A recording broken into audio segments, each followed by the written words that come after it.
All right, so I'm going to go ahead and get started because we've got a lot of ground to cover. But if you want to join the Pear Deck at any time, the code is always up in the, I think, right-hand corner, or you can just ask in the chat and I can put the code in there as well.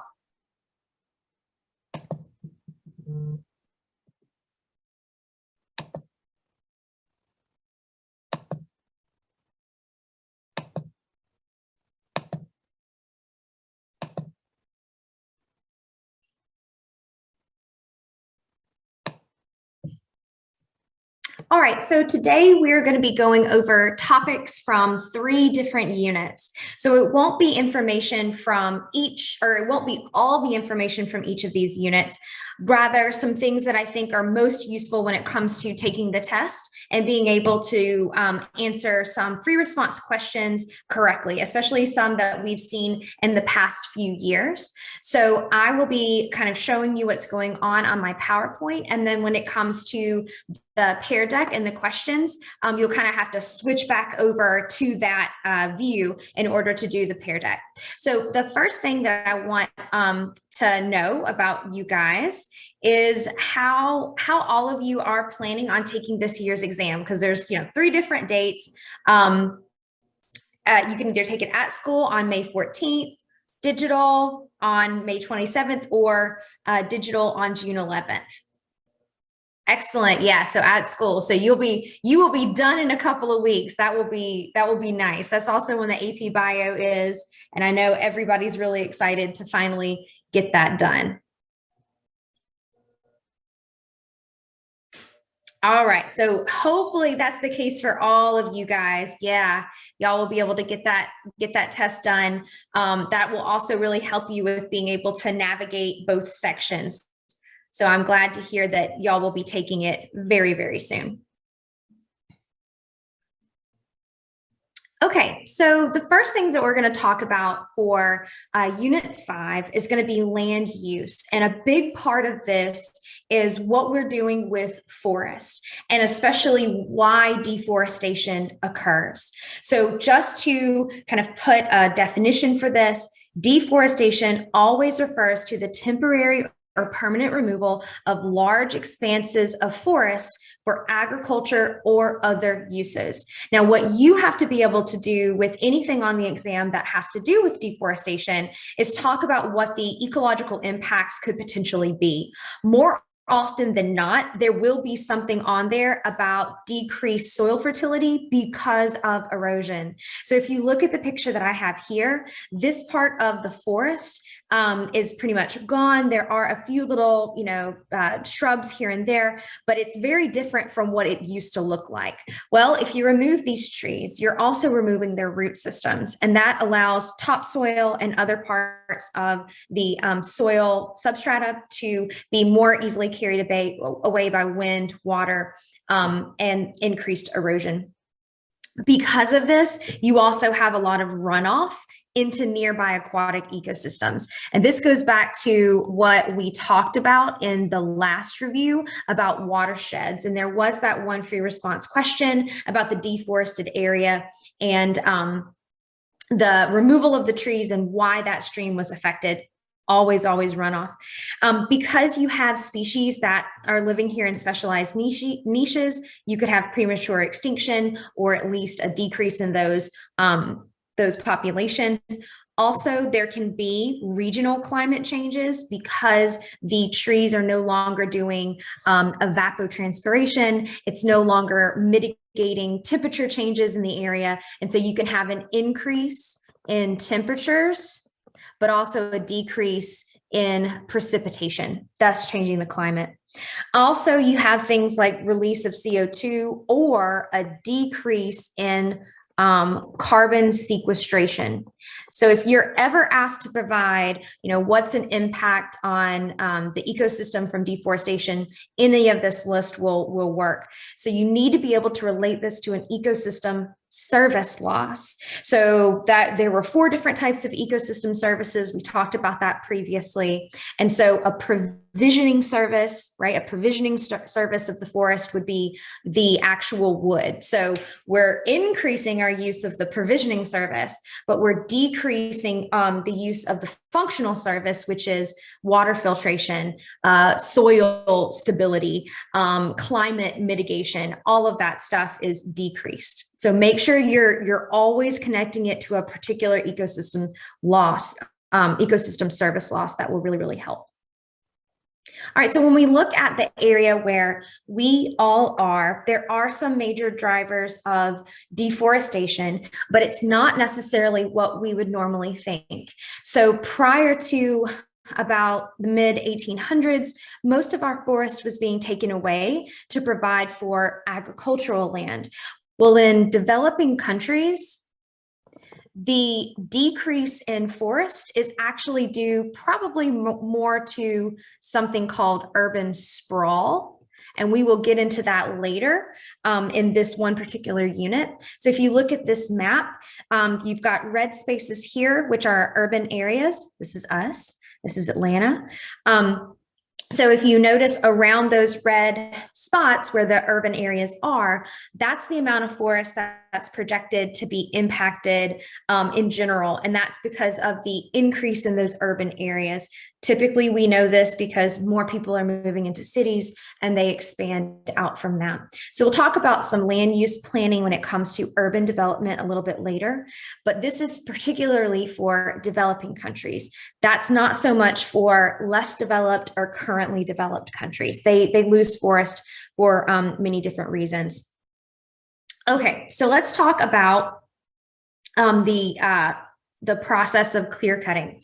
So this was part of the free response portion of last year's exam. And this was actually part of the question that I read for. And there was a little quirk here that I want to kind of clue you guys into in case something like this happens on this year's exam.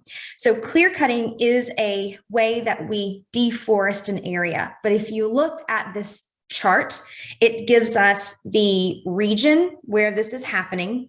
It gives us all the reasons for the tree cover loss, which is urbanization. We just talked about that. You could have natural changes like wildfires, especially like we saw in Australia recently. You can have forestry, which is just the harvesting of trees, agriculture, clearing the land to grow food. And then there's this one category over here, deforestation. Well, now I told you guys that deforestation was the clearing of forest from any area for really any purpose. So in this particular chart, it's a little unclear what exact deforestation, what processes they're talking about there. So one thing that you had to kind of know about this is when they were talking about forestry, they were really talking about practices like clear cutting. So clear cutting is a very specific practice within the forestry industry that is used to harvest trees the most efficient and least costly way. So one of the questions you had regarding this chart of data was about a claim made by African loggers. So African loggers assert that if clear cutting were prohibited to harvest timber, then the African economy would experience significant losses. Make a claim using evidence in the table to support or refute the loggers' assertion. So remember, I said forestry, that's really talking about this process here of clear cutting. So even though they're talking about, clear cutting, harvest timber, they never really say the word forestry here.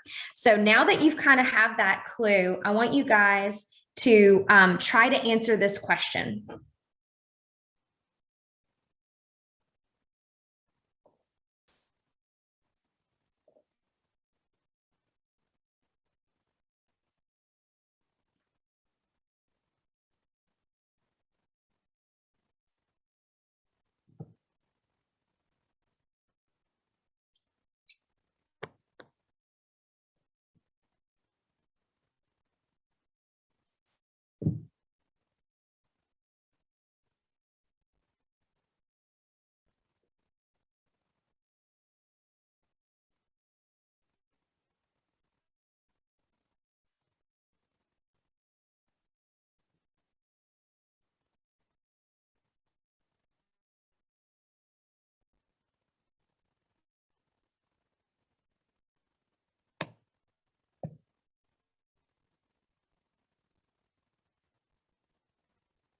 Also, remember, guys, if you guys would like to join the Pear Deck so that you can, get all this good practice answering free response questions, multiple choice, you can always go to joinpd.com and put in the code LSZBVA.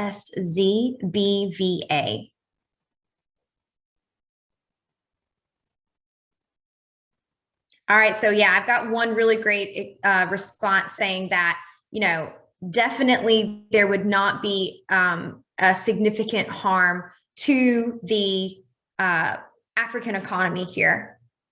And that's absolutely right, because forestry only makes up a very small percentage of what's going on here. Absolutely, very good. Yes, no significant changes they should expect.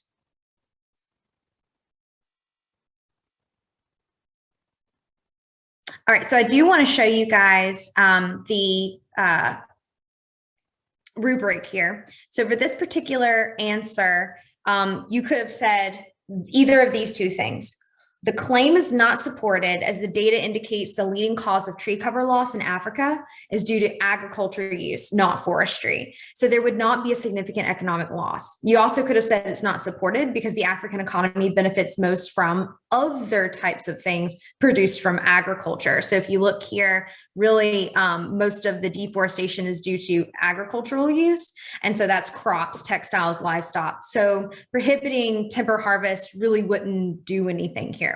So what is interesting about this particular question is that, again, you kind of had to know that when they talked about clear cutting, they're really talking about, or I'm sorry, when they're talking about forestry, they're talking about the practice of clear cutting. So you had to connect these two things here, which weren't done for you in the question. The other thing is, it is possible to remove trees from a forest, not by means that are really destructive. You have things like selective cutting. You could have strip cutting.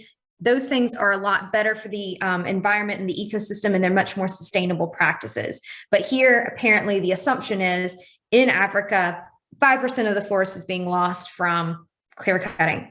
Now, the other thing I want to talk about again was this idea of deforestation as just this random category here on the far right. So in Southeast Asia, 3/4 of their tree cover loss is due to this process of deforestation. Possible things this could be is just using forests for fuel wood. So in a lot of developing areas or underdeveloped countries, citizens, individuals will just take trees out of the forest in order to have fuel for fires, cooking, and heating their homes. So that's potentially a driver here as well. Okay. So let's move on to another significant use of land, which is agriculture. One of the things that you needed to know from Unit 5 was about the Green Revolution. And the Green Revolution refers to like this post-1950 boom in agricultural yield. So the Green Revolution, you've got about 88% increase in crop, and that's due to three particular things. One, it was the development and the planting of monocultures, mostly for rice, wheat, and corn, meaning you kind of engineered these really great, robust crops to plant, but they're all very genetically similar. There was also increased inputs in water from irrigation techniques, pesticides, and inorganic fertilizers. And you also had the increased frequency of cropping, meaning you are growing crops on the same land way more often. So instead of using a plot of land and then waiting a year and then using again, planting multiple crops on the same piece of land in succession and just keeping on going. The one thing that allows you to do this is the use of inorganic fertilizers, and that increases the nutrient of the soil, and you can do that. Now, there was kind of two waves of the Green Revolution. You have the first and then the second. The first happened in developed countries like our own, and then the second, that's when we had new varieties of these monocultures introduced into the tropics with yields to 2 to 5 times normal. And again, this is due to genetic engineered strains that are drought resistant, pest resistant, and all of those other kind of genetic things. Now, what great thing about this is that it's increased the world grain production significantly.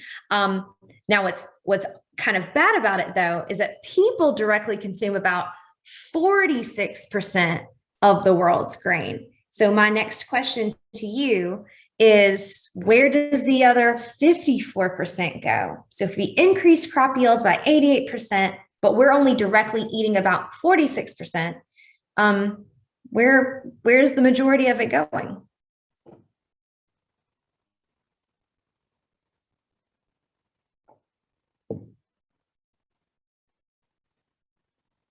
All right, yeah, I'm getting some good answers in the chat. Also on the Pear Deck, yes, absolutely.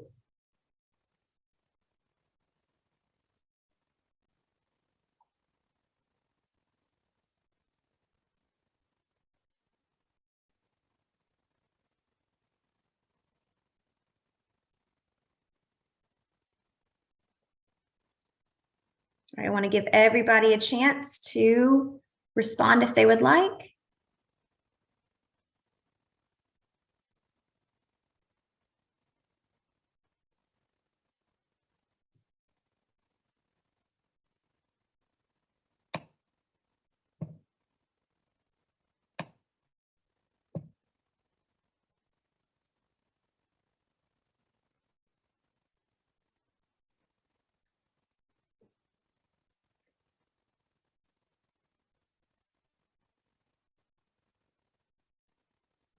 All right, great. So feeding animals, basically it goes to livestock. Some of you guys are talking about using it as a fuel source. That's absolutely true. I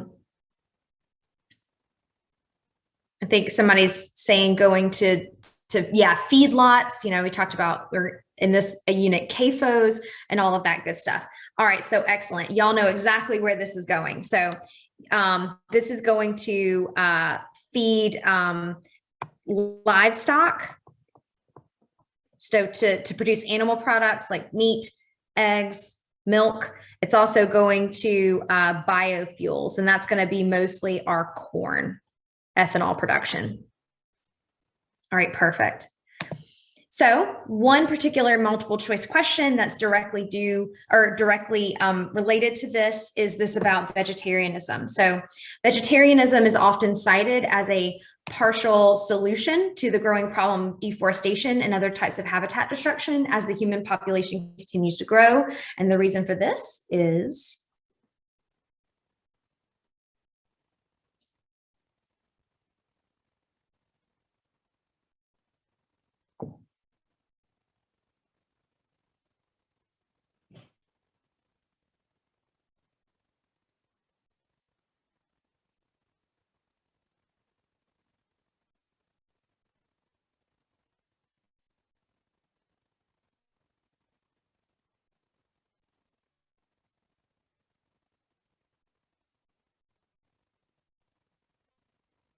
all right, guys. So it looks like you all are pretty much leaning towards B. So more people can be fed using less agricultural land because vegetarians eat at a lower trophic level.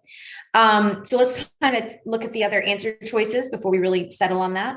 So vegetarians are healthier due to a lack of animal fat in their diets. Well, that may or may not be the case, but again, that doesn't necessarily address the growing problem of deforestation. That may address just a human health issue. Vegetarians consume fewer calories, therefore require fewer acres. Again, that's a little bit of an unsubstantiated claim. We don't know that. Vegetarian diets often recommend consuming large amounts of tree nuts, which preserves forest habitats. Possibly, but again, tree nuts here are still probably being grown on agricultural land. They're just tree farms instead of corn farms. Vegetarians often support conservation efforts that promote forest conservation. Again, this is a little bit of an assumption about all vegetarians. Maybe they're environmentalists, but they may not be as well. So really the only thing that addresses the actual question here is B, and you guys got that. So this is going directly back to something that we've talked about previously, which were food chains and the 10% rule. So remember, in most ecosystems, the producer level is much larger than the top level. So if, like, this is us right here, and these are grain, and then these are like our livestock here. This is a great picture. I know y'all love this. Then what we're doing is we're conserving a lot of the energy from this producer level that otherwise would have been lost, right? So like 90% of it is being lost as it travels up here. So we can get a lot more out of the food if we're not exchanging it into basically like animal parts before we consume it. All right, another multiple choice here. This is a math-based question. It gives you the setups, but it's also about producing beef rather than corn. So corn can be grown at a rate of 1,000 kilocalories per hectare. And it takes 20 times more land to produce beef than it does to produce corn. Which of the following equations would correctly calculate the amount of land needed to produce 10,000 kilocalories of beef?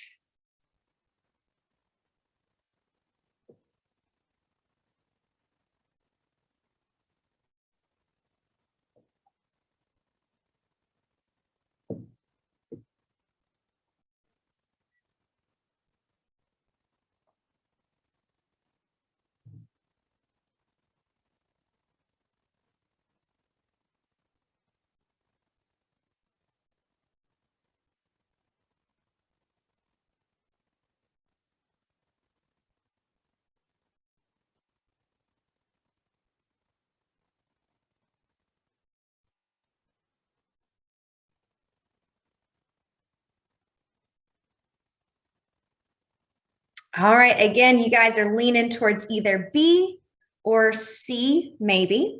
All right, so what is the important kind of terms within the question? We know we've got corn grown at a rate of 1,000 kilocalories per hectare. So in B, that is this part right here. So that does kind of make sense here.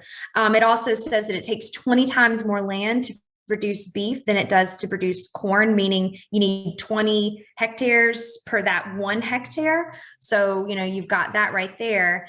And then which of the following equations would correctly calculate it, the amount of land? So when we get done with all of this, we want to have just the land unit, which is hectare, left. So we could cancel out the kilocalories of beef, kilocalories of corn, and be left with that. So let's kind of see. Absolutely. So B was the correct answer because of all of the setup information there. So I know that these can be on their face, so maybe a little intimidating looking, but I think once you break it down like that, this is an easy point for you guys to get. All right, so one of the parts of the green revolution that we talked about were irrigation methods. There are a lot of irrigation methods that you guys need to know about. Now, I would encourage you all to go back and to look at all of them. But if you can, there are 3 that I think are important for you to remember and that are almost applicable to any free response question that you may get that makes you either identify or describe an irrigation method. So one is the kind of least efficient or the oldest system of irrigation, which is flood irrigation. So this is our flood irrigation method. This is where we have little furrows or trenches that we allow water to flow into, and then that flows down into the ground to irrigate the crops. This is about 60% efficient. We can increase the efficiency with some, other little technologies there. But usually the water has to come by from a nearby aquatic source, and it's most likely to be used in less developed countries because it is extremely inexpensive. Now, the problems with this irrigation method are, of course, inefficiency. So a lot of the water just evaporates and never actually makes it to the roots. But the other thing that can happen is waterlogging. So this is one of the drawbacks that could potentially hurt the growth of the plant.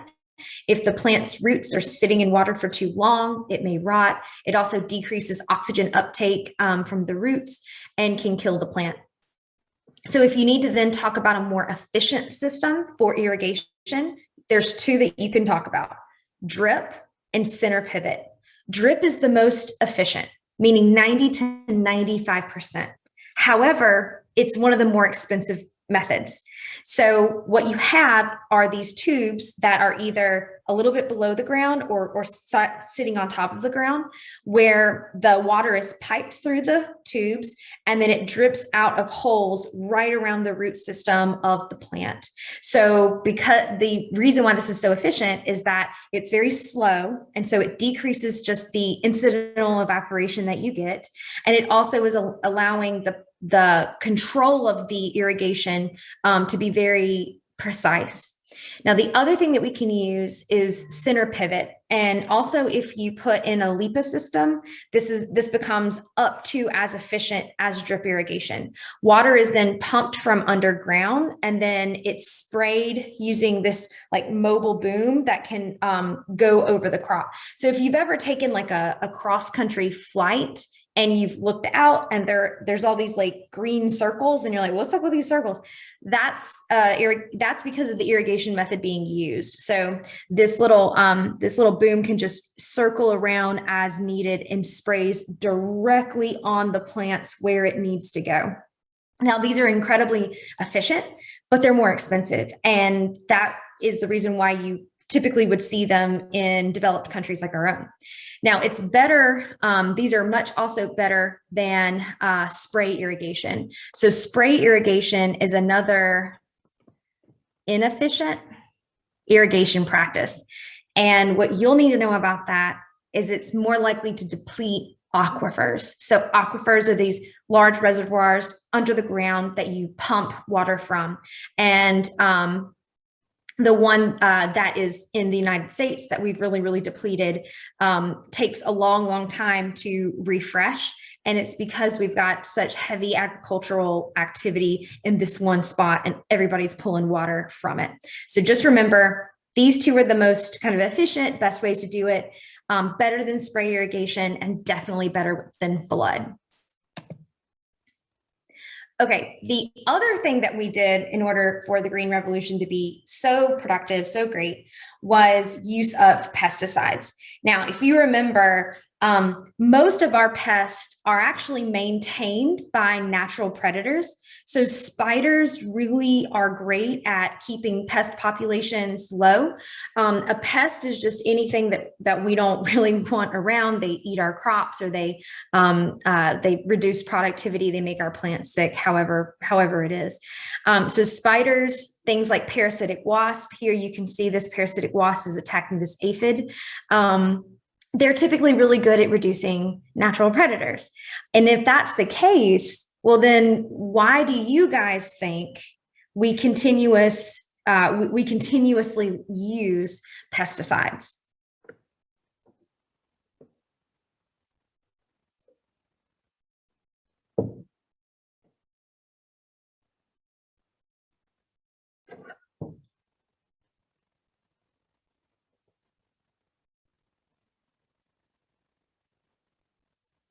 Yeah, so maybe they're just cheaper and they're more efficient. Okay.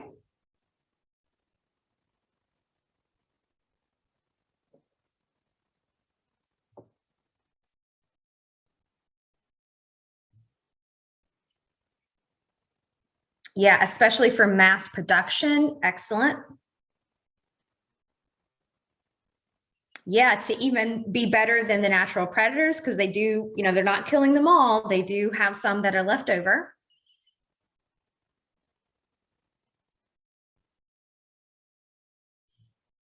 Pesticides might be easier to manage. And more efficient.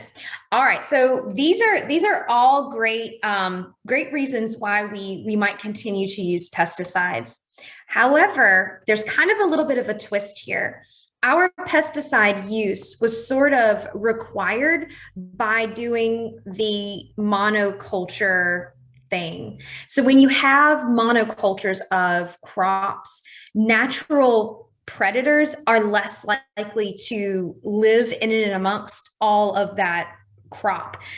Just think about it. What increases biodiversity of an area is having a biodiversity of the producers and other aspects of the ecosystem. So if you have only one particular crop, well, then there's not an abundance of natural predators, and it also makes it more easy for one crop to become overly infested with a particular pest. So our pest issues are really a kind of a consequence of the way that we decided to grow crops. Now, you guys are also correct that we continue to use these because we've just sort of gotten used to it. They're efficient. We've made them very powerful.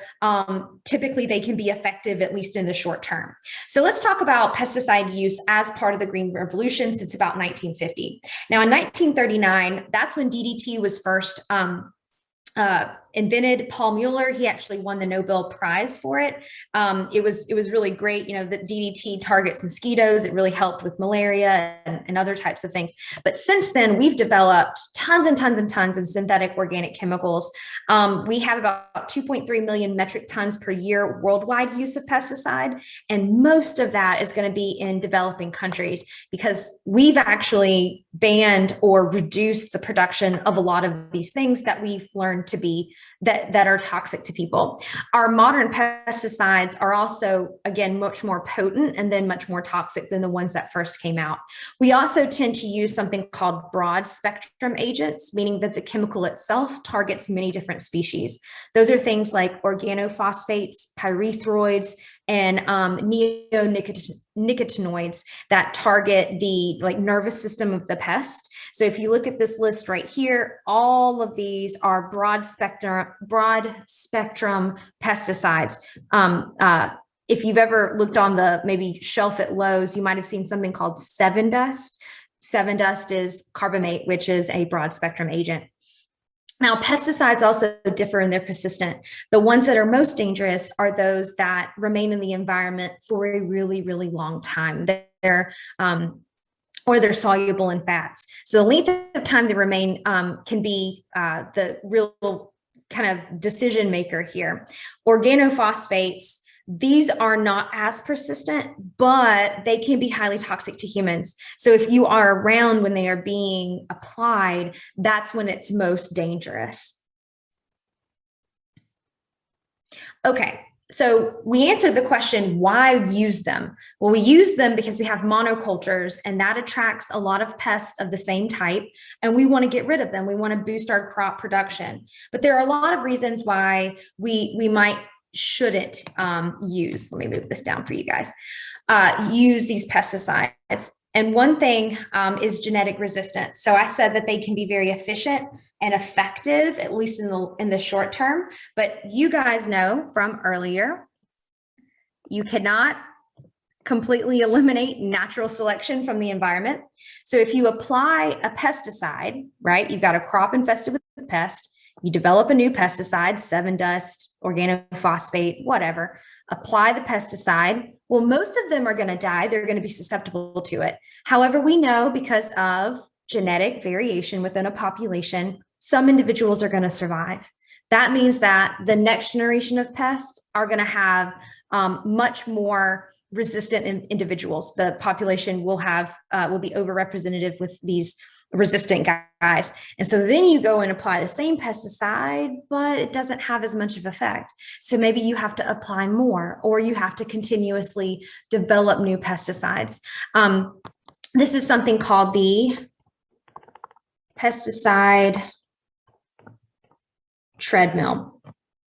Broad spectrum agents also kill those great natural predators that we want to have around that may have been keeping the population in check. And sort of the flip side of this is that they can unleash even new pests. So if we kill these natural predators who in the background have been kind of taking care of some other pests that haven't gotten to be a problem, well, now they are because we killed their predators. Also, pesticides don't stay put. So the vast majority of these end up in the air, surface water, groundwater, bottom sediments, our own food, and then organisms that aren't actually being targeted by the pesticide. So if you had to use a reason why we should decrease the amount of pesticides used, any of these three would work. Now, the one question is, do these pesticides work?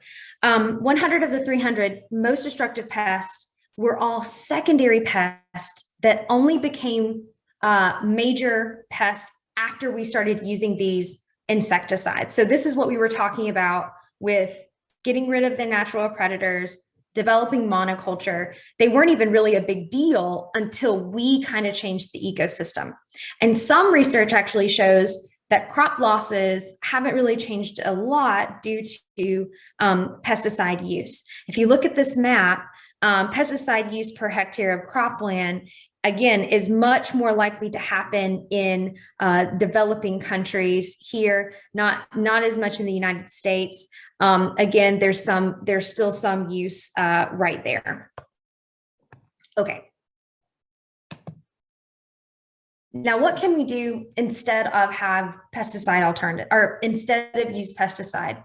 Now, there are many more things that you could list here, but the thing about APES is, I'm sure that you guys have noticed, is that there's so much information on what we can do as an alternative, and it's hard to remember it all. So I encourage you guys, for every environmental issue or problem, maybe commit to memory like 3 different alternatives. And that way you're not overloading yourself trying to memorize every single possible solution, but then you're equipped when you need to be able to say something. So pesticide alternatives, we could have crop rotation.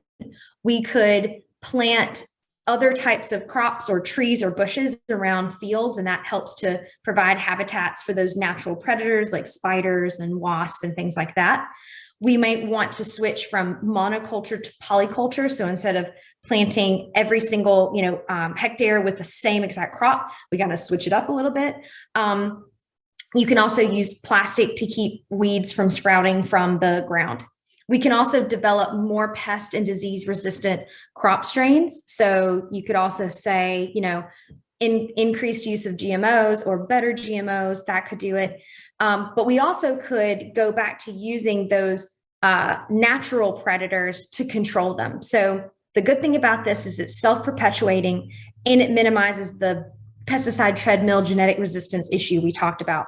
Now, the negatives here is that this takes a lot of manpower and money to research how to do this.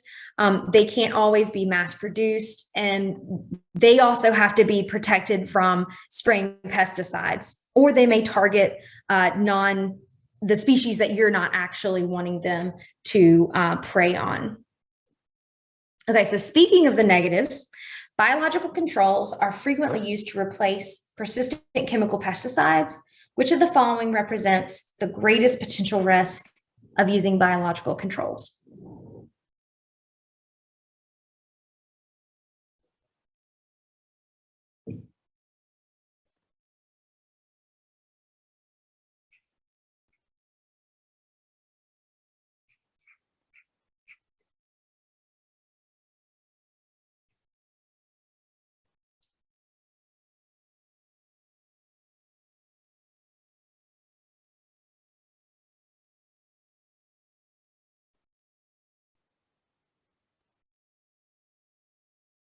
All right, yeah, it looks like we're remembering that list of negatives that I just mentioned.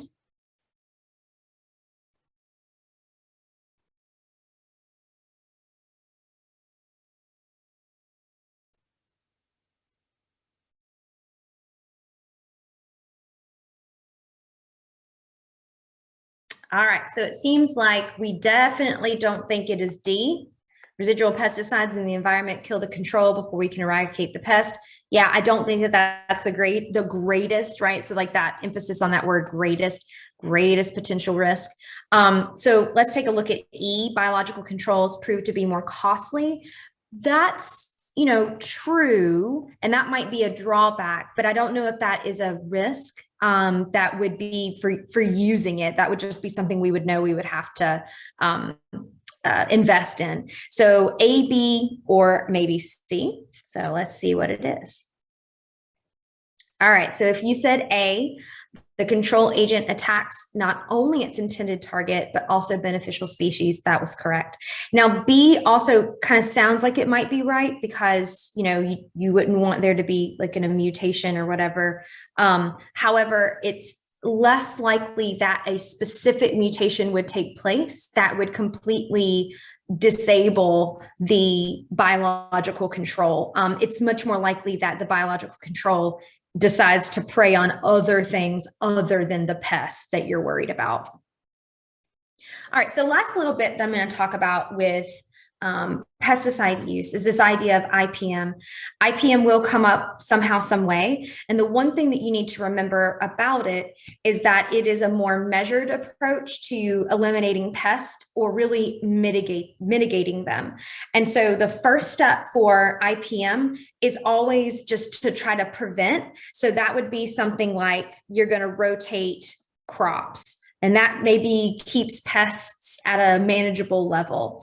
The next thing is maybe you want to avoid the pests coming in. So that's going to be things like mulching or traps, barriers. Then maybe you want to increase the role of natural predators or other things that can attack the pest without you having to apply a chemical. And then the last step is to then use some type of chemical to suppress the population. So what studies show about this is that IPM programs are really, really effective at reducing pest load, but then also reducing pesticide use. Well, then why don't we do IPM all the time? Well, as you can imagine, it requires experts who go out into people's crops, fields, and evaluate and come up with a plan. Well, that's expensive. It requires experts, and there's just not that many people to do it. It's also typically hindered by our subsidies towards using pesticides. So you guys mentioned pesticides are really inexpensive. Reason for that? Well, we have government subsidies that make them so. And they're also heavily lobbied against by the pesticide industry. But if you had to have an answer to what do we do to safely reduce pests, IPM is always good. All right, so this is a new type of question that will be on this year's exam, where they give you a passage, you have to read it, and then you need to either identify the author's claim, or in this case, you want to identify the author's assumptions in terms of the new green revolution. I'm going to give you guys a minute to read this and see what you think the answer is.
All right, just a few more seconds.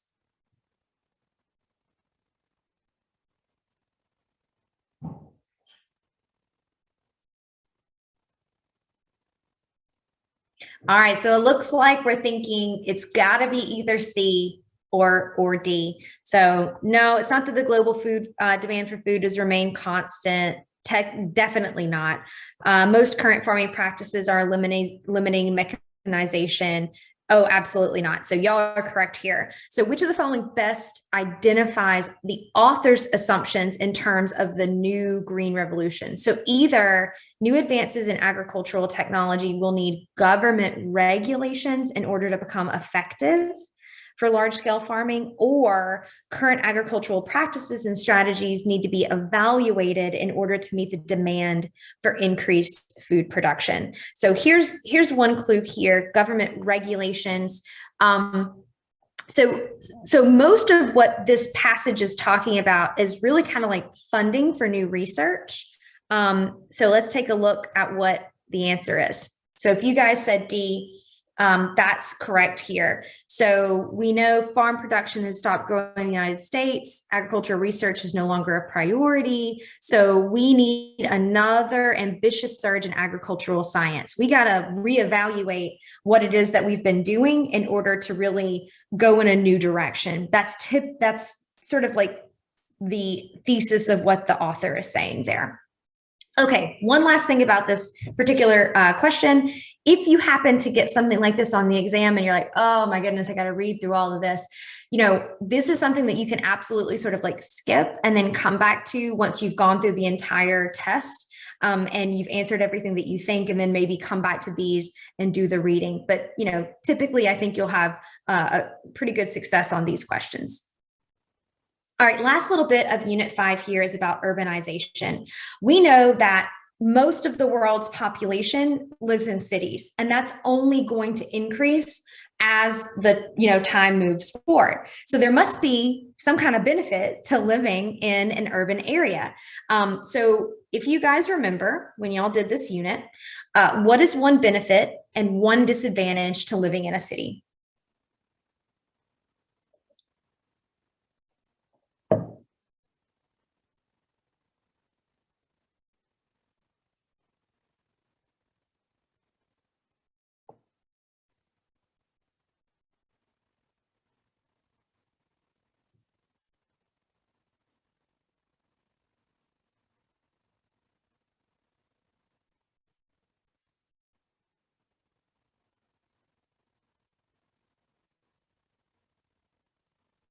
Absolutely, pollution is a disadvantage, especially atmospheric pollution. Yes, having more jobs is an advantage to living in a city.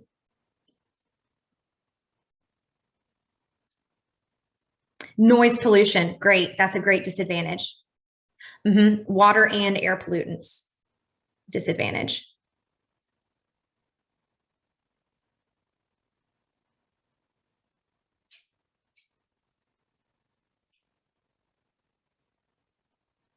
Yeah, one advantage is that you can kind of concentrate resources because people are concentrated, right? They're more dense.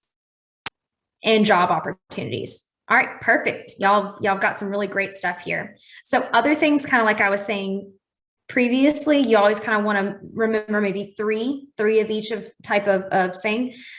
More job opportunities, better education and health. The government saves money on being able to concentrate services on less people, and things like recycling are way more feasible when people live in the city because it's easier for trucks to move around and gather it up. But like you guys said, definitely more pollutants, more noise in cities. It is easier for infectious disease to spread. I think everybody now has had a personal experience with this with COVID. Our most hit areas of the United States have been large cities, and that's because you it's a density dependent thing when you have disease spread. Other things, cities are rarely self-sustaining. So it's not like the city is growing enough food to feed its population. It has to import a lot of those things.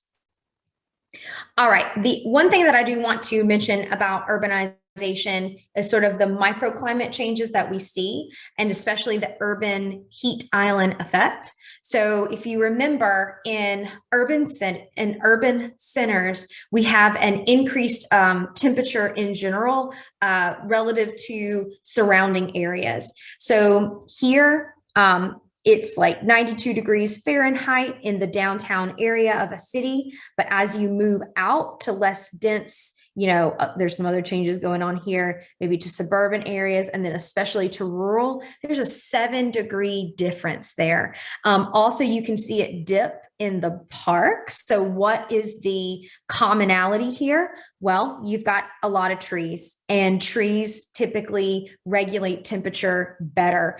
They absorb light. They don't reflect as much heat back out into the atmosphere. And there's typically, it's more humid. Water also is a good temperature resistor. So there's a lot of reasons why the temperature might be lower in rural and like things like green belts or parks. So when we look forward to climate change, where we're really worried about temperature swings is in urban centers. Most people live in cities. We're increasing our populations in urban centers. So if the climate changes and it gets a little bit hotter, well, the impacts are going to be much more felt in downtown areas where you see that there can be this like 7-degree difference. Now, we can kind of talk about why that is. You've got pavement, it's dark. The albedo is different there. We're going to talk about albedo here in a minute. But let's talk about urban sprawl. And I mentioned that earlier as one of the major drivers of deforestation in developing countries. So that's this idea that in urban centers, then you've got people growing out kind of from unregulated growth. So things that can come as an issue for urban sprawl: loss of forest and grasslands. So let's concentrate on that. Increased noise pollution. You guys were talking about that. You could also have increased runoff because of more impermeable surfaces. This is also going to increase the likelihood of flooding and decrease the amount of groundwater that we have to use for drinking water and other things. For the atmosphere, you have increased air pollution, increased greenhouse gas emissions. And then economically, we have decline of like urban center businesses, loss of a tax base in the central city. So when people kind of like move out from the urban center into these sort of like suburban neighborhoods, then, people may not work there. There may not be as much tax. So how can we sort of protect our cities or mitigate the effects of this urban sprawl? Well, you can have better regulations. So remember, whenever you're giving a solution to an environmental problem, right, like on the free response, you gotta be specific. So it's not enough to say, well, let's just limit urban sprawl. Well, how are you going to limit urban sprawl? What are you specifically proposing? Well, you can make green belts around cities. You can have boundaries that the city is unable to move past. You can also encourage something like mixed use development where you have residential, commercial, all in the same area. That way people aren't having to drive around everywhere. You can also have things like land taxes instead of the buildings. That means that it's more likely for people to grow up instead of out, right? So make bigger buildings, not land. You can also give tax breaks to people if they don't allow certain types of development on their land.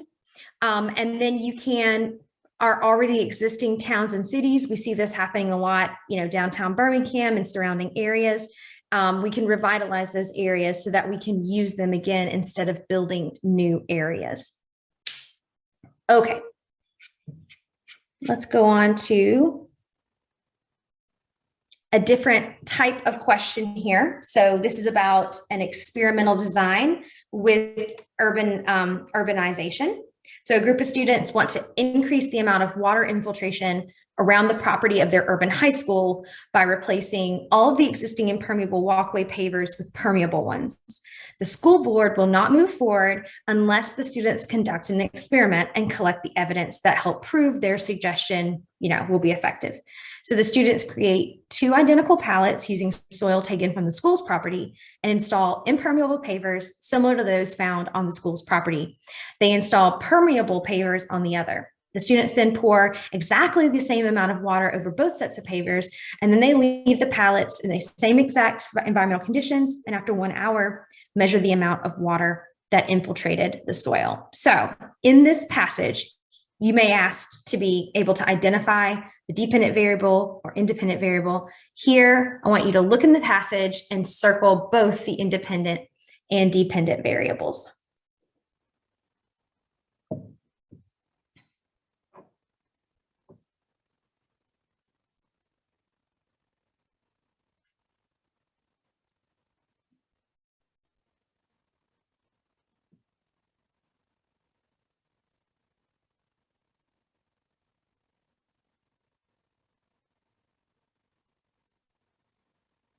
All right, yeah, that's good.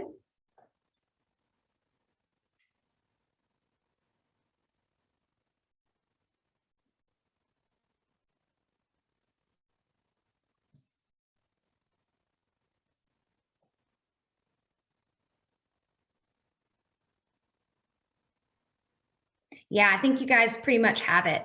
So the independent variables here are going to be the types of pavers. So you've got permeable and impermeable pavers. Remember, independent, that's what we're changing. That's what we are trying to evaluate. The dependent variable is the way that we're measuring this, right? So how do we know whether or not the permeable pavers are better than the impermeable pavers? Well, we're going to measure the amount of water that infiltrated the soil. So it's the measured variable here. So just be prepared on the exam at any point in time to be able to either identify these variables or yourself design an experiment for, providing evidence for this environmental problem. Now, one of the things that this touches on, though, is also the importance of water infiltration with urban development. So the more pavement that you have, the more impermeable surfaces, the less water infiltration that you get. And I've not seen an exam yet where you didn't have to come up with a solution to this. So always good methods to increase water infiltration will be replacing traditional pavement with permeable pavement. That's exactly what these kids were trying to do in their urban high school. You can plant trees. You can increase the use of public transportation. Well, what does this do? Why does that work? Well, it decreases the building of roads. And roads and parking lots are one of the most, largest reasons why we have impermeable surfaces.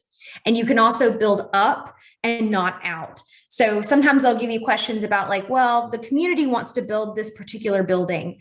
How can they decrease the impact on the surrounding area? Well, they can choose to build the building taller instead of moving out into the ecosystem. That can help to increase water infiltration.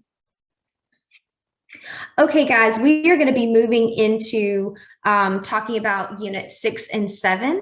But since it has been almost an hour, I'm sorry, let me move that back for you guys.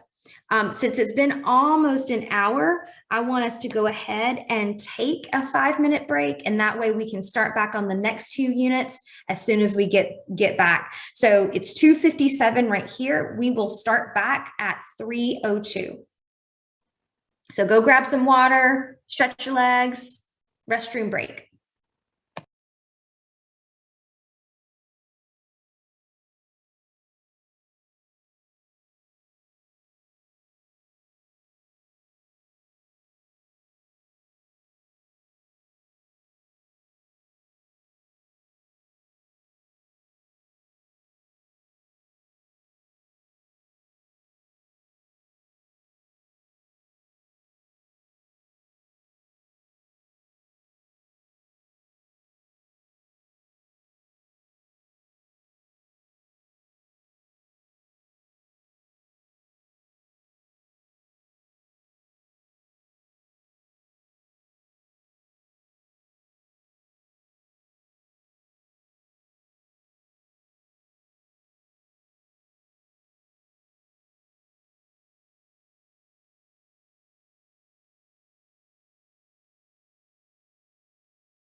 Everything going okay?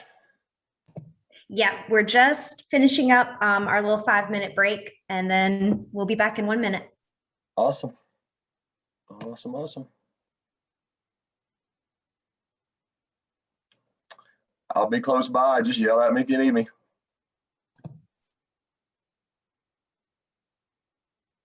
All right, guys, it is 3:02, so we will get back started talking about renewable energy sources. So this is something that was in Unit 6. Now, Unit 6 is pretty big. It's got all of the fossil fuels, energy efficiency information. But what I wanted to do today was really focus on the renewables, because most of the time, if you're having to talk about an environmental problem, it's regarding the fossil fuel use. And I think most of you guys are really well, versed on that. It's mostly CO2 production or other types of primary air pollutants. But what is kind of more difficult is being able to provide a reasonable alternative to using fossil fuels in very specific instances. So I want to kind of go over more the more widespread used renewable sources, as well as a little bit about energy efficiency. So the first thing is about solar. Now, most of the time when we think about solar, we're thinking solar panels. You put solar panels on your house, it creates electricity. Isn't that great, right? We don't have to use coal or natural gas to fuel power plants.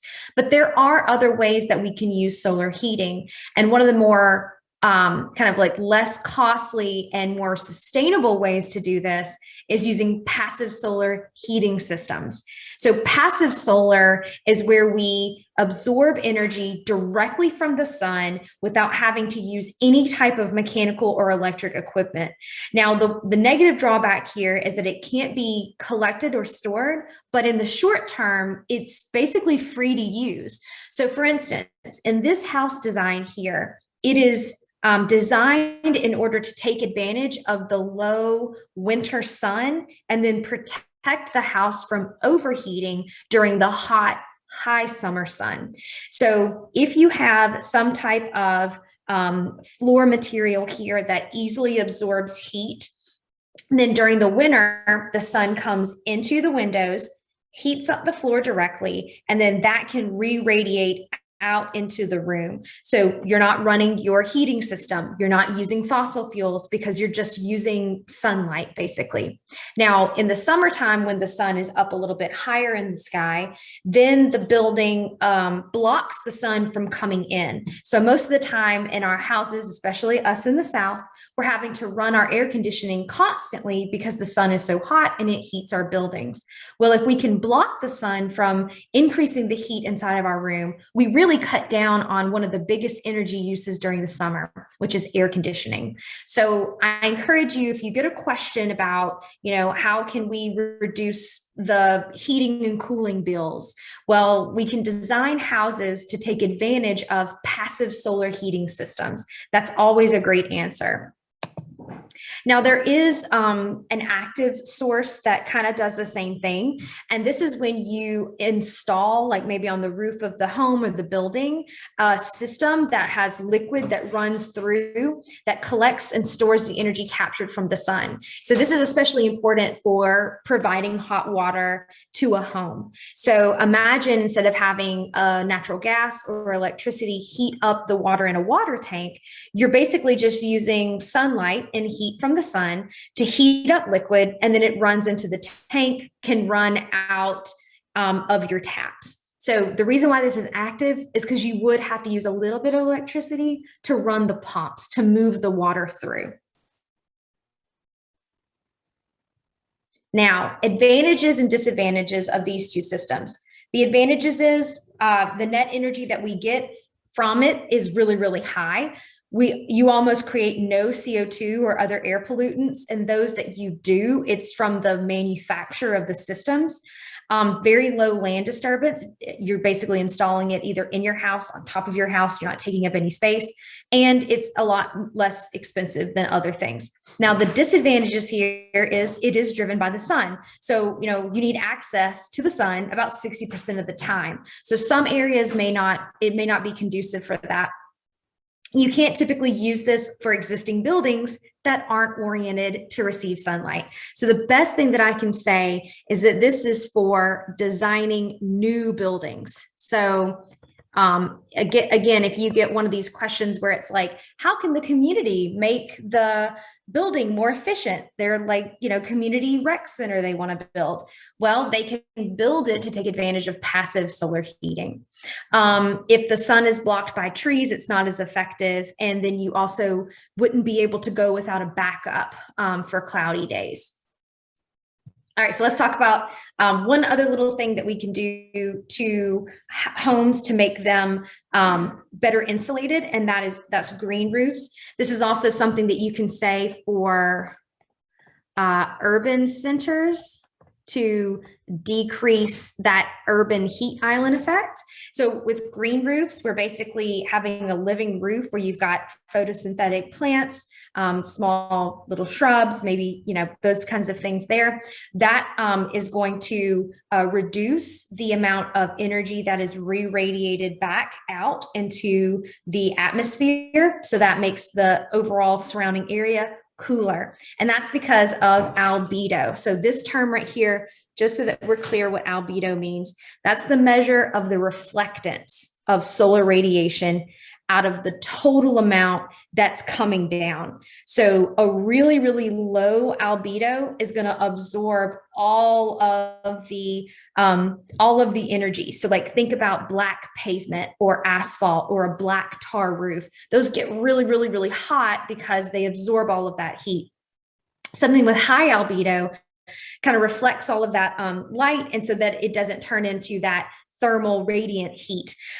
So plants tend to absorb a lot of the energy, and that kind of helps to again, mitigate that intense heat that gets stored in the building materials. All right, so now solar panels, photovoltaic cells. Now these are great. These are just basically little wafers of silicon that have a little bit of metal in order for the electrons to flow. So when the sun hits it, the electrons are freed, and then that makes them flow, and that produces electrical power. I would say that this solution is only good for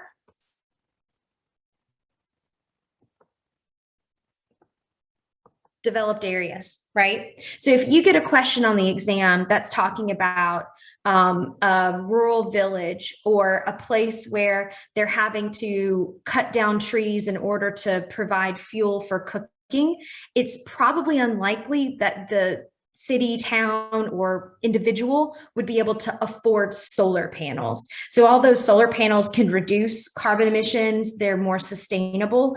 It's really only a good solution if you already are on an electrical grid and if you have the resources to buy and maintain them. So again, if you get a question about a place that isn't like that, passive solar heating, those are going to be better solutions than saying solar cells.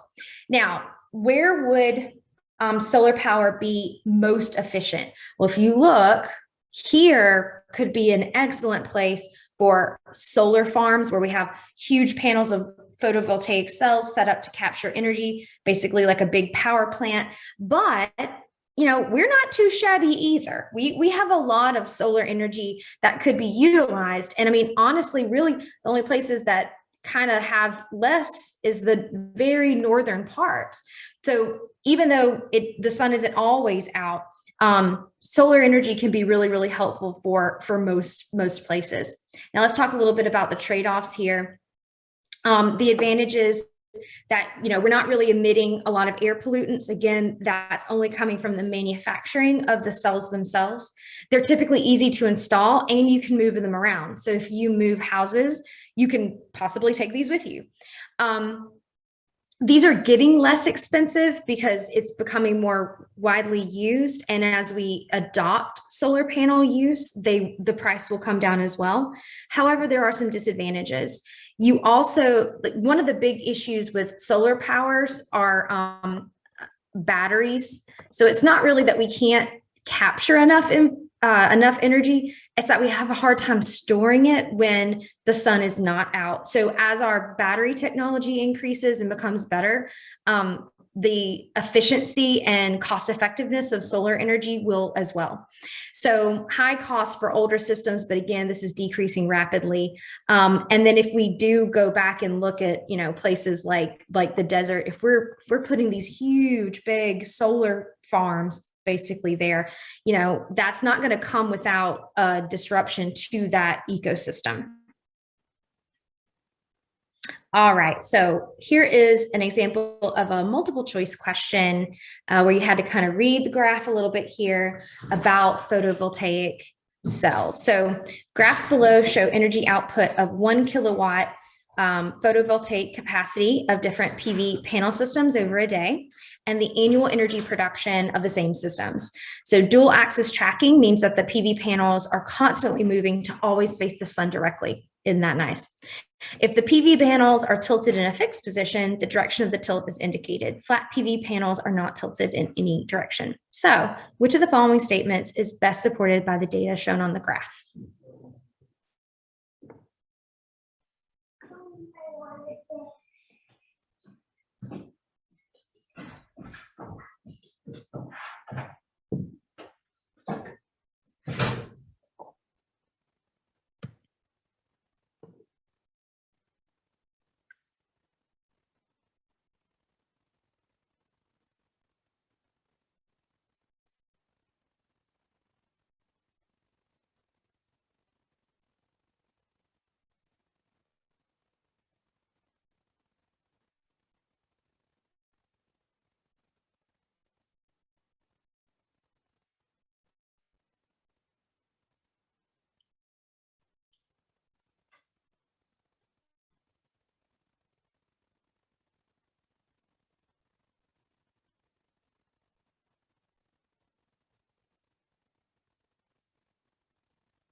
All right, great job, guys. We're all in agreement. Pretty sure it's D. PV panels that can track the sun are constantly moving to always directly face the sun, produce the most electricity daily and annually. So if we look at the energy here, this is the tracking dual axis. I mean, it's got the greatest curve, most energy throughout the day. And then also annually, it produces the most kilowatt hours. So excellent job, guys. The answer definitely was D. All right, so moving on from solar, hydropower is not a new idea. We've had dams, and especially dams, to create electricity for a really, really long time in the United States. Even before then, we used hydropower for mills and other types of applications. This is the world's most renewable energy source. A lot of people, a lot of countries have dams. The top producers are Canada, China, Brazil, US, and then Russia, and it supplies about 20% of the world's electricity. The estimate here is that we've only really developed about 13% of potential hydropower. So there's a lot on the table still that we could be using with hydropower. Before we move on, let's kind of be clear with what we're talking about. When we're talking about hydropower, it's using a reservoir of water, typically that is higher than the generator, turbine, or actual gearbox aspect of the dam. And that way that the water flows downhill by gravity, no energy needed. It spins that turbine, that generates the electricity, and then that's transformed and sent along power lines to wherever it needs to go. Now, again, nature's just doing this. It's just gravity happening. But that doesn't mean that there aren't some limitations or drawbacks to using large-scale hydropower. Now, the advantages here, like we said, there's only been 13% of the world's hydropower developed. So there's a lot still that we could do. Typically, the CO2 and other air pollutants are low. You're not creating a lot of carbon emissions. That's because you're not burning or having any kind of combustion occur. The disadvantages, though, are for the impact of the aquatic systems. So in order to build dams, you have to significantly change the flow, layout, and behavior of rivers, streams, or lakes, whatever you're using. So large land disturbance and displacement of people. In Alabama, most of our dams were created by making artificial lakes. So we had to like flood a lot of the areas in order to create the dams. There's also high methane emissions because you've got biomass decay that will collect, especially in tropical areas. And then once it's degraded or once it's used by cellular respiration, that increases a lot of methane. Remember, methane is actually a more potent greenhouse gas than even CO2. And then again, it disrupts downstream aquatic ecosystems. So in this picture here, you've got this large, lake here, water's flowing out. That's all well and good, but sediment is going to build up here. That constantly has to be dredged. There's issues with migration patterns for species that need to travel up these rivers and streams, like salmon. We also know that behind the dam here, there can be low flow. And so sediment can build up behind that. And it just decreases the flow and access of water downstream of the hydropower plant. So wind power is also another type of, okay, I got a question in the chat here, and I do want to address it. So is the drought related to hydropower?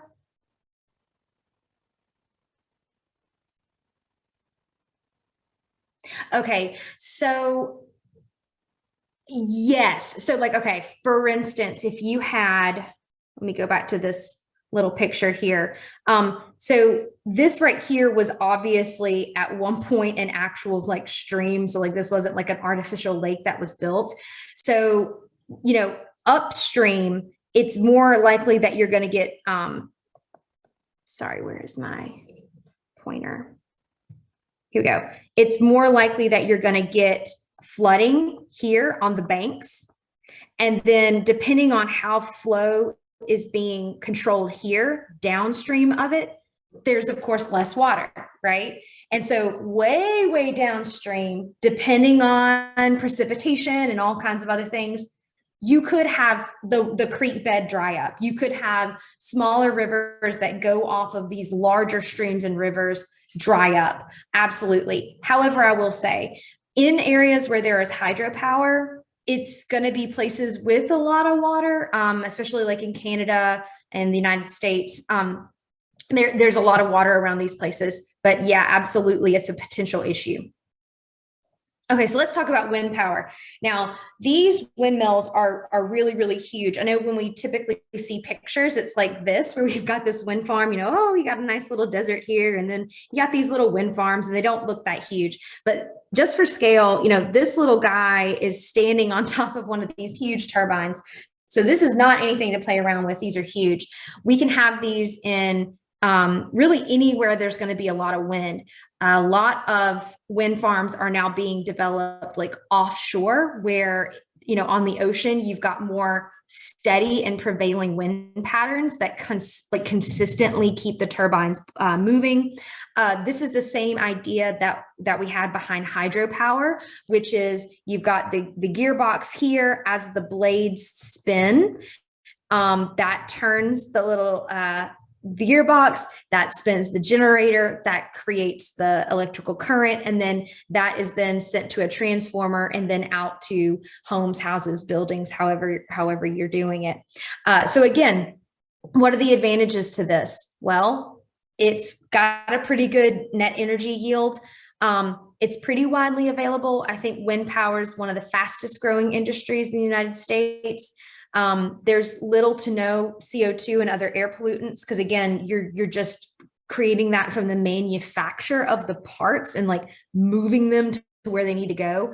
And they can really be easily built and expanded where needed. The disadvantages, though, are typically because of either some kind of aesthetic problem or threats to wildlife.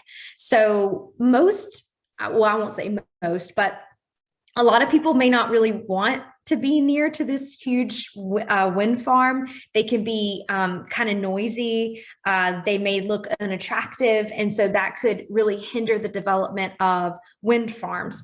But one of the things that you can always say that always gets you a point is the threat to wildlife. So birds, bats. If these wind farms are not put in the proper place and it overlaps with like migratory routes, it can kill a lot of wildlife that, flies. However, it's not a threat to like human air travel. Definitely not. All right. So last thing we'll talk about with energy here is this idea of cogeneration. So a lot of the things that we can most easily do to decrease CO2 emissions and increase the amount of energy that we already make is by capturing the excess energy that we don't use already. So if you remember when we talked about second law of thermodynamics or the 10% rule, every time you have an energy conversion, some of that is lost as heat. Well, that's no different from when we burn fossil fuels to create electricity. A lot of that energy, like a lot of it, is lost as just heat. Well, we also use energy to create heat. So why not use the heat that we're already making, divert it to what we need? So that's what cogeneration is.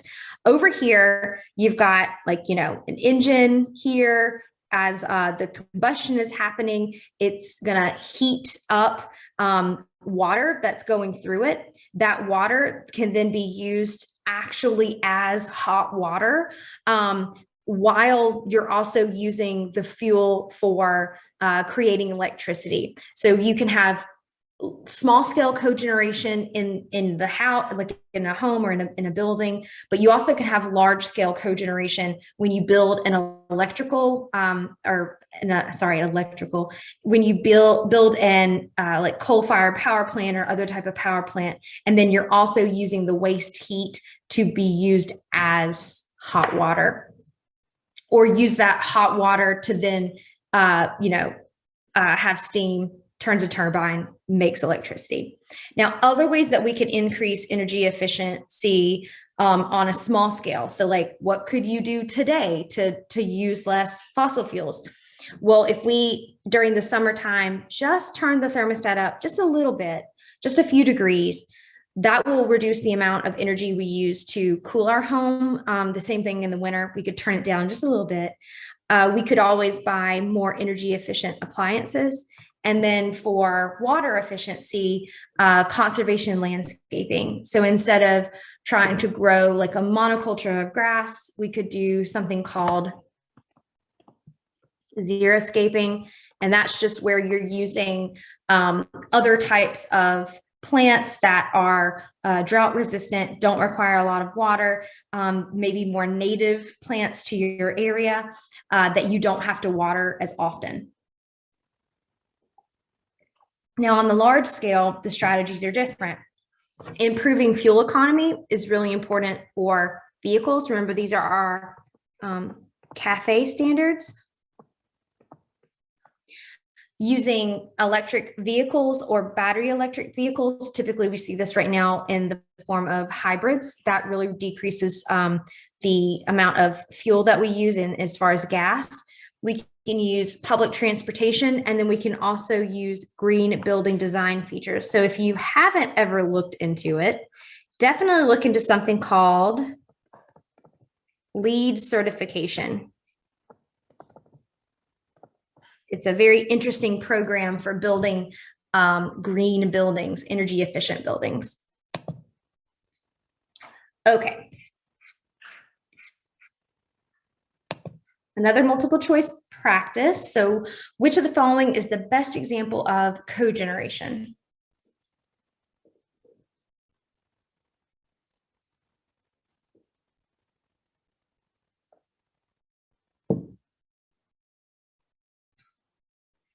Oh, I completely showed you guys the wrong thing. Well, that is the answer. A coal-fired power plant captures waste heat and uses it to heat adjacent buildings. Now at least we know what cogeneration is. Okay, So this is what we need to see here. All right, so on the exam, you may get like a passage like this that you have to answer a bunch of questions about. This one's about microalgae for fuel production. I wanted to give you this, though, as more of a math practice. So you need to be able to calculate the number of acres required to produce 1,000 gallons of oil in 1 year from the microalgae and the soybeans. So I'm going to give you guys just a minute to read through that and do those calculations. Remember, you can use your calculator.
All right, just a couple of more seconds.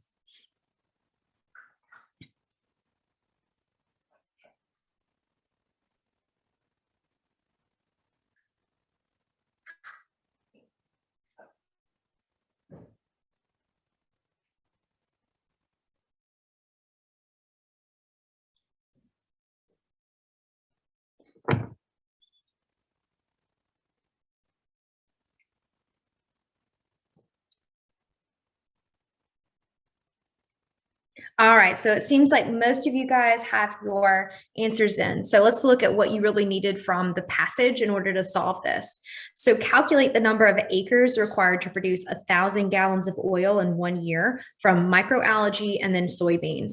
So right here in the table, we have gallons of oil per acre per year. And for microalgae, that's 10,000 gallons per acre per year.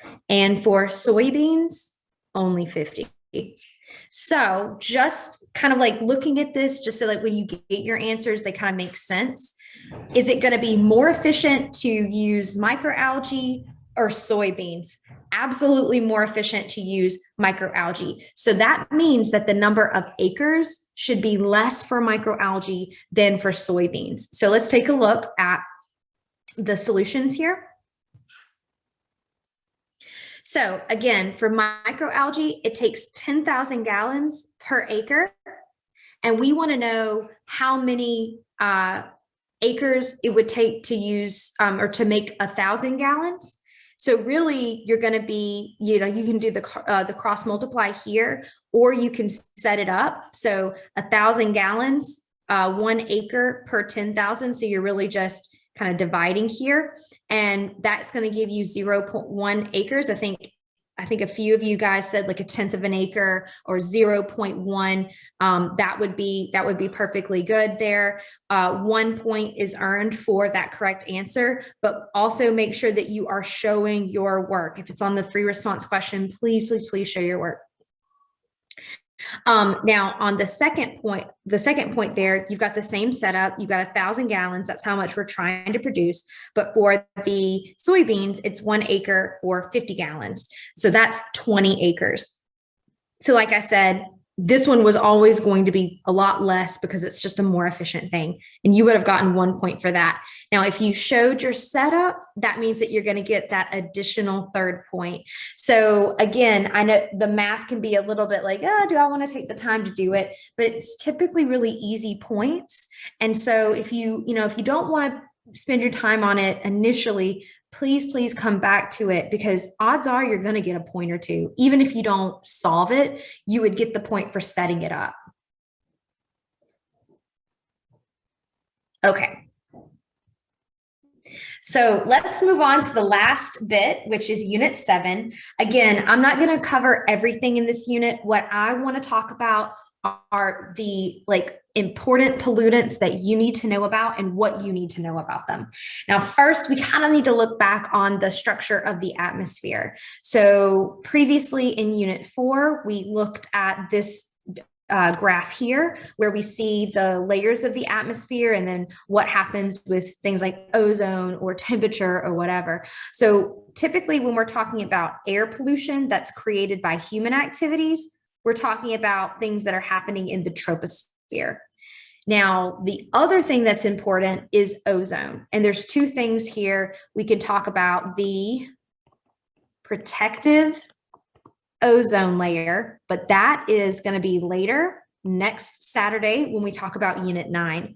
The ozone that we are talking about as the pollutant, that's tropospheric ozone. So please do, when you're studying, kind of take a moment to differentiate between the stratospheric ozone that is protective that we want to have versus tropospheric ozone, which is a pollutant and a human health hazard.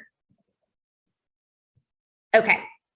If there is any graph maybe that you just kind of commit to memory from this PowerPoint, please let it be this one. You've got to be able to differentiate between primary air pollutants and secondary. So primary are those that are just, made from combustion or a human process or volcanoes or whatever. So they're made in the form that you see. Secondary pollutants, there has to be a chemical reaction. That's how you know it's a secondary pollutant. It's not just created as it is. So let's look at the primary pollutants. Carbon monoxide, nitric oxide, nitrogen dioxide, particulate matter, VOCs, or volatile organic compounds, ammonia, sulfur dioxide. Those are the primary pollutants. The things that are made from chemical reactions among these things, like plus, usually water, especially in the case of like acid rain, are things like sulfur trioxide, sulfuric acid, nitric acid, ammonium, ozone, and then also some particulates. It's a little interesting that these are both considered primary and secondary pollutants, but particulate matter can interact with other things in the atmosphere. So, like I said, the defining feature here is chemical reactions. Last thing I'll say here, if you don't want to commit all of them to memory, maybe like I want to learn 3 primary and I want to learn 3 secondary. And that kind of covers your bases. That way you're not having to memorize them all. Now, there are 6 that are really important when it comes to the Clean Air Act, which is required for you guys to know. So the Clean Air Act establishes criteria for 6 different pollutants: carbon monoxide, lead, nitrogen oxide, particulate matter, ozone, and sulfur oxides. Now, you may notice that there's something missing here. The Clean Air Act does not address in any way CO2 emissions. It doesn't put a cap on it. It doesn't regulate it. It only does it for these 6 things. And what they're regulated by are national ambient air quality standards, meaning over a certain period of time, there's only an allowable limit of those air pollutants at any given time. So for carbon monoxide, you can only have about 9 parts per million over an 8-hour average time span. For ozone, it's 0.08 micrograms per meter cubed over an 8-hour period. Now, you don't necessarily need to memorize this, really. What you need to know is these 6 criteria air pollutants, and that CO2 is not one of them. That's really important. All right. First, practice multiple choice here. So which of the following is true about the Clean Air Act amendments of 1990?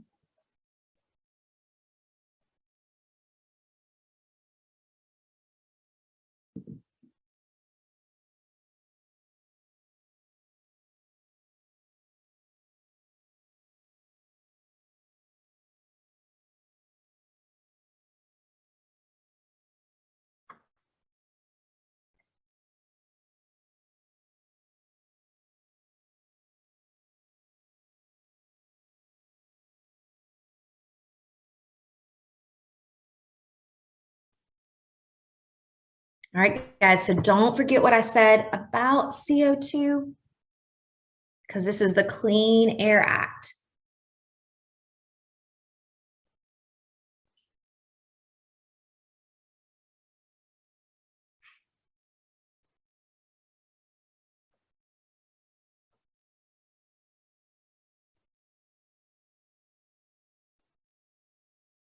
All right, so it seems like we're kind of split, but for sure, we do not think it is C. So they didn't regulate the concentration of 11 common pollutants inside homes. And you would be absolutely right about that. All right, so let's look at the other things here. So they decreased the CAFE standards for light trucks from 29 miles per gallon to 12. So typically, when we're looking at legislation, they're going to try at least to, attempt to make things better. So decreasing the CAFE standards would actually increase air pollutants, right? Because it would make vehicle manufacturers not have to make their cars very efficient. All right, so let's look at D. They increased the allowable level of tropospheric ozone from 80 parts per billion to 100. Again, if they did this, that means that they would allow more air pollutants to be in the air. And then E, they regulated the emission of CO2 by power plants. So unfortunately, they didn't, because remember, CO2 is not part of those 6 criteria air pollutants. So really, we're only left with 1, and that is A. So the amendment in 1990 did something really, really good to combat acid rain formation. So sulfur dioxide is a pollutant that is created from the combustion of coal. And so this was a program called Cap and Trade. So what it did was give each sort of unit of pollution, you had to buy permits to pollute that much. And so maybe there was a power plant that was really, really efficient and they had cut down on their sulfur emissions. So they were allowed to sell their sulfur allowances to other power plants. And that way you kind of cap the total amount of sulfur that can be produced at any given time. And then you allow kind of the capitalist kind of system of, well, I'm going to become more efficient. That's going to incentivize me to invest in scrubbers or, cleaner burning coal or however it works. And so that overall reduces the amount of sulfur dioxide. And it really did reduce the amount of acid rain being created. Now, what people want is the same thing for CO2. If we did some kind of cap and trade program on the amount of CO2 that could be emitted, then it would have the same effects as this program did for sulfur dioxide. So just remember, we do not regulate CO2. That's kind of the biggest problem, right? Is that we don't regulate it. Okay, so let's move on to the major air pollutants really quickly. Carbon oxides, the two that you need to know are carbon monoxide and carbon dioxide. So this is something that we'll really talk about next Saturday because it's a driver of climate change. That's in Unit 9. Typically, CO2, not a human health hazard. It's really not. Right now, we've got CO2 like dissolved in our blood. We're exhaling it. There's some still that are in our lungs. You would have to have a really, really huge amount of CO2 in your body for it to really do anything. And the way that we have our cellular respiration work and our cardiovascular system is really good at keeping us pretty okay with CO2. So that's not what we're worried about with CO2. What we're worried about is climate change. Now, that's not the same for carbon monoxide. Carbon monoxide has a equal affinity to our red blood cells. And so what it does is it will bind to the same transport proteins on our red blood cells, and it will block oxygen from binding. And so if we breathe in carbon monoxide, even though we're getting enough oxygen, we're essentially suffocating because our red blood cells aren't carrying the oxygen to the rest of our body. It's carrying carbon monoxide. So carbon monoxide poisoning, that's why we have like the monitors in our house. And that is a human health problem, carbon monoxide. Okay, nitrogen oxides and nitric acid. Nitrogen dioxide, that's a reddish brown gas, and nitrous oxide, that's a greenhouse gas emitted from fertilizers, animal waste, and from when we burn fossil fuels. So I don't think that you necessarily have to memorize this particular chemical equation, but remember, this is a secondary pollution, this is a secondary pollutant. This is a primary pollutant. See how it's combining with water to create these secondary pollutants. So just kind of keep that in mind. All right, sulfur dioxide, we just talked about that. Sulfur dioxide is really a problem in the eastern United States, and that's because we have an increased concentration of coal-fired power plants. What creates sulfur dioxide? Burning of coal. So sulfur dioxide, again, that's primary. When it reacts with oxygen, you get sulfur trioxide. And when that reacts, that's when you get sulfuric acid. And that's acid rain. That's what we're worried about as far as damage to the environment. So again, sulfur dioxide, primary, sulfuric acid, acid rain, secondary. So particulate matters, those can be both, but there are two different types. The larger is the PM10. That can be from natural sources like pollen, mold, dust. But what we're really, really concerned with is PM2.5. That's from things like metals, combustion particles, and that's really what can start to affect human health.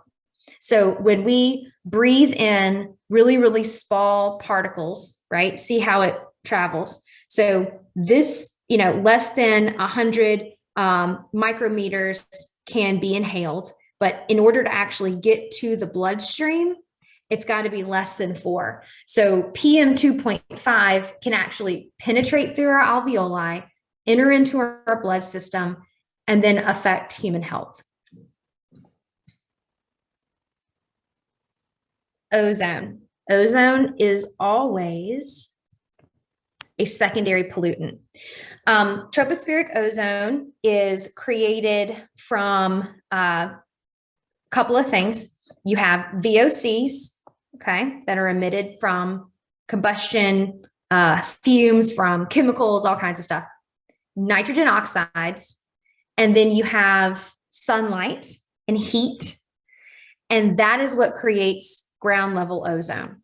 So NOx plus VOCs, a little bit of sun, that's what gives you ozone. I would absolutely remember this equation. It comes up a lot on the test. So what's wrong with ozone? Why is that a bad thing? Well, if we look at healthy lung tissue versus ozone damaged lung tissue, can you see these little dark spots?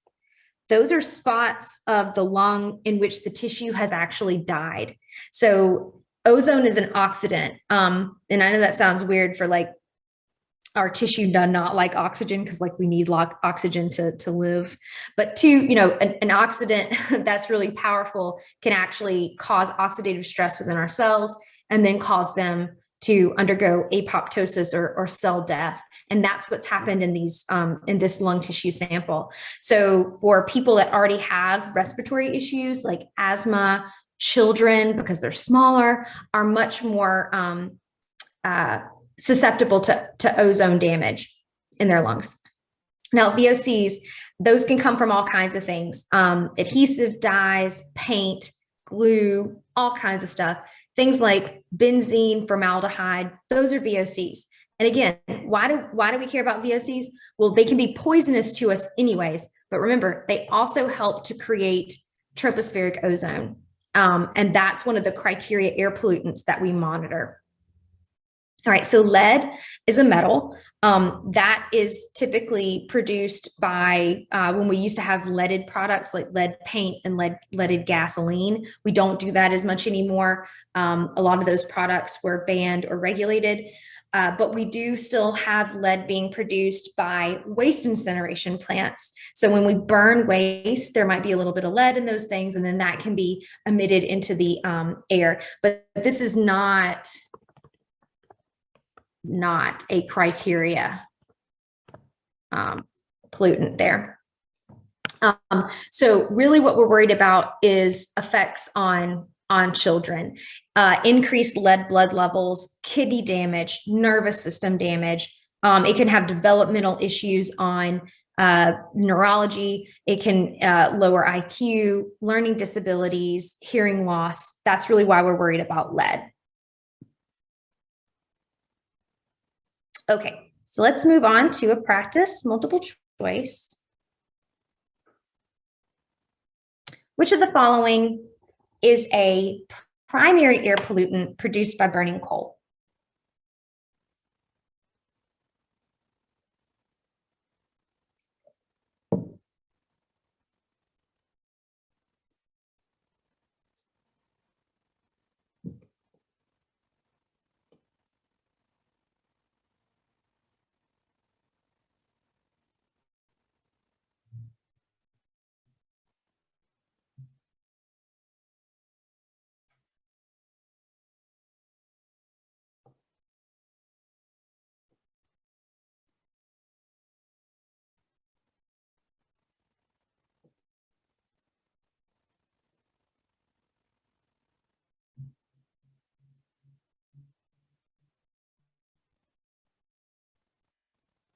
All right, guys. So I think you pretty much have a consensus here that it is carbon monoxide.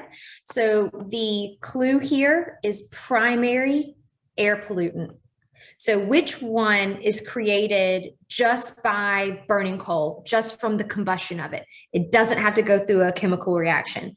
Well, CFCs, those are chemicals that we've created. We'll talk a lot about CFCs in Unit 9, but chlorofluorocarbons are man-made compounds that isn't from combustion. PCBs, these are part of that like VOC family. Ozone, that is definitely from a chemical reaction, right? So that's like NOx plus VOC gives you O3. And then sulfuric acid. So those are sulfur oxides, plus water or oxygen. So that's a chemical reaction. So the only thing that really just comes out is carbon monoxide. Okay, so there are two types of smog, easily confused. Sometimes we talk about like industrial smog. That's kind of what we see being emitted from, like industrial areas. That's mostly sulfur dioxide, acid rain, and then those solid particulate matter particles. This is a really huge problem for industrialized areas where you do have a lot of combustion, smelting of ores, manufacturing, and things like that, especially in areas in China. But what you're more likely to encounter on the exam is something called photochemical smog. Okay. And this is what I was talking about with remembering what that chemical reaction is. This is also called like brown air smog. So if you've ever been in a city and you've been able to see it from a really far away, it's like this like kind of brownish, orangish haze. And that's because you've got photochemical oxidants that are in the air from the reaction of a bunch of different things. So what are the components that you need for photochemical smog? Well, you've got to have some type of radiation in order to make the compounds react with each other. In this case, it's the sunlight. Nitrogen dioxide, or NOx, right? I keep kind of putting that around there. If you have this interacting with water, interacting with hydrocarbons, which are VOCs, then what do you end up getting? Ozone, right? Ozone, aldehydes, PANs, nitric acid. All of those things come together to make photochemical smog. But I think the most important thing that you can remember here is this. Sunlight, you get the ozone or photochemical smog. I think that will really help on the exam. Okay, so we've got just a few minutes that I want to take for us to go through a long free response. This is about urbanization, but it's also got a good bit of air pollution information in it. So some scientists estimate that by 2025, over 60% of the global human population will live in urban areas. Urban residents experience a variety of problems related to the physical environment.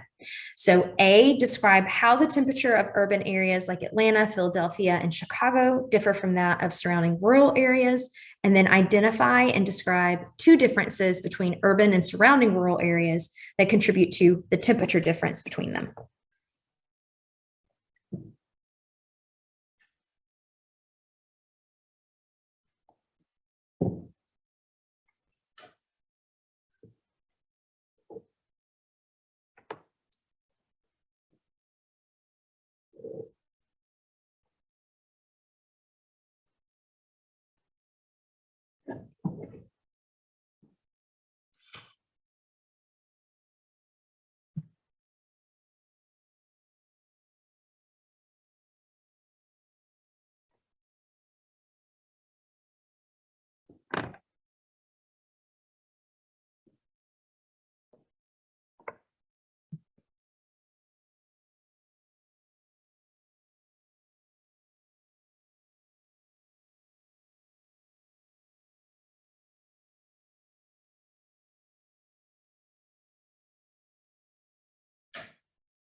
All right, these answers are looking great. So you guys are saying that definitely temperatures in urban areas are a lot hotter than in the surrounding rural areas. That's that urban heat island effect, right? Some of the reasons that y'all are talking about are, just more pollution, more greenhouse gases. There's less plant life, which help to cool the air, more factories possibly in urban areas.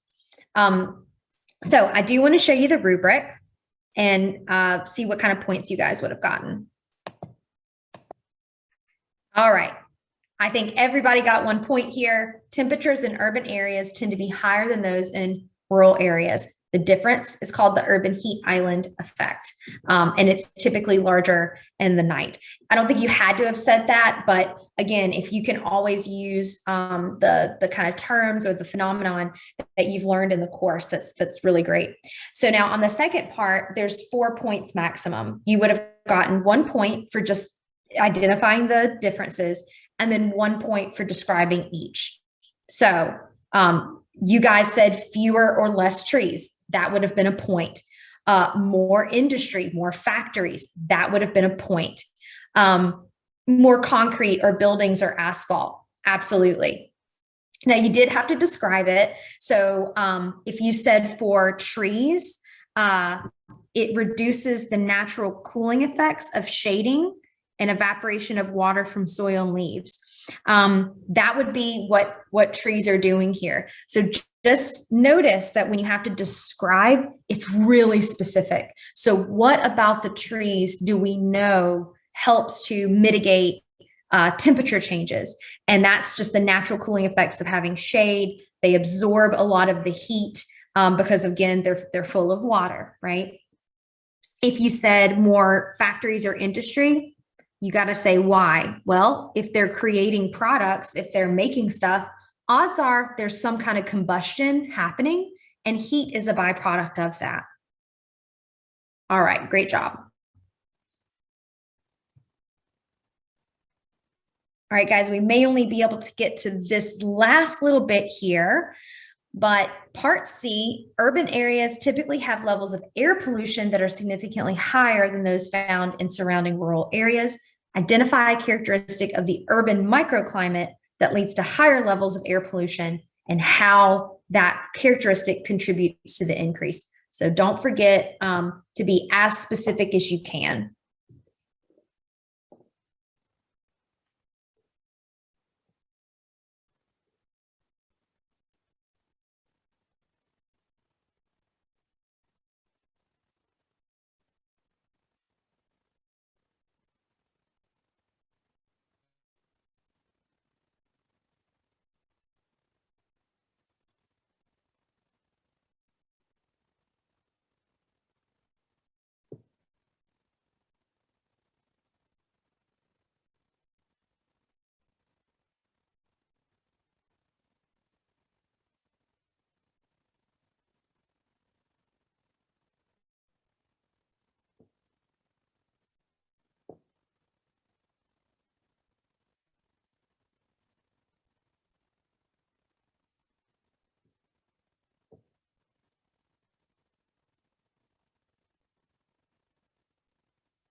All right, so yeah, talking about maybe factories, burning coal, all that combustion that might be heating up the environment.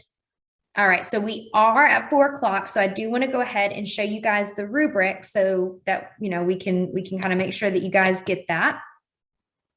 All right, so possible characteristic. I think you would have definitely gotten a point there for talking about combustion in those factories. So here it is right here, increased combustion due to factories or industrial processes or something like that.